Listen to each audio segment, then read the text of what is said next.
అందరికీ నమస్కారం. మీ కాటే సుబ్రహ్మణ్యం.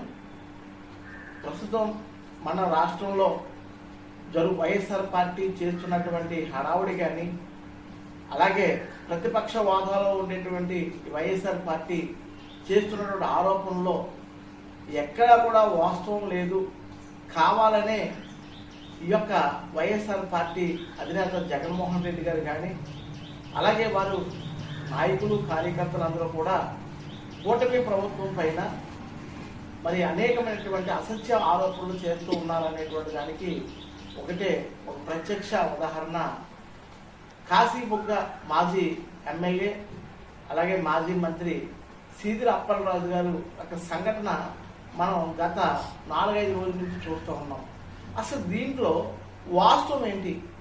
ఇక్కడ వైఎస్ఆర్ పార్టీ చెబుతున్నటువంటి అవాస్తవాలని ఒక్కసారి మనం గ్రహిస్తే, మరి సీదిర అప్పలరాజు గారి యొక్క కుమారుడు అరవమ్మ వేగంగా బైక్ నడిపి ఒక గొర్రెల కాపరిని గుద్ది మరి ఆయన చనిపోవడానికి కారణమయ్యాడు. గుద్దిన తర్వాత ఆ యొక్క గొర్రెల కాపరి కొంత సమయం ప్రాణాలతోనే ఉన్నాడు. అలాగే మాజీ మంత్రి అప్పలరాజు గారు కూడా మరి అక్కడికి వెళ్ళడం, ఆయన వెళ్ళేటప్పటికి ఆయన ప్రాణంతో ఉండటం.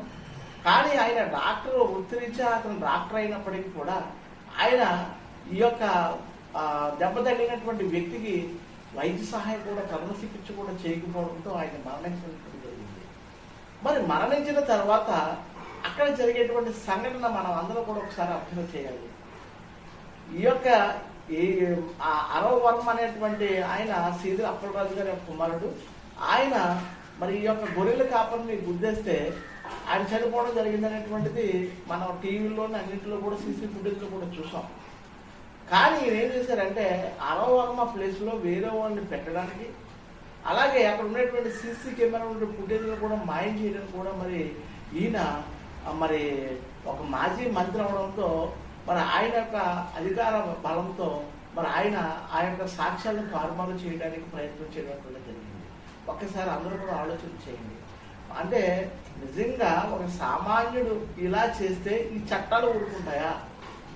ఆయన మరి ఒక డాక్టర్ వృత్తిలో ఉన్నాడు, మాజీ మంత్రి అవడం వల్ల సాక్ష్యాలను తారుమారు చేసి అంటే వ్యక్తినే మార్చేటువంటి పరిస్థితిని ప్రయత్నం చేసి మరి కేసుకు తప్పుదో పట్టించినటువంటి పరిస్థితి ఇటువంటి వ్యక్తులను ఏం చేయాలో ఒకసారి మీరు చెప్పండి.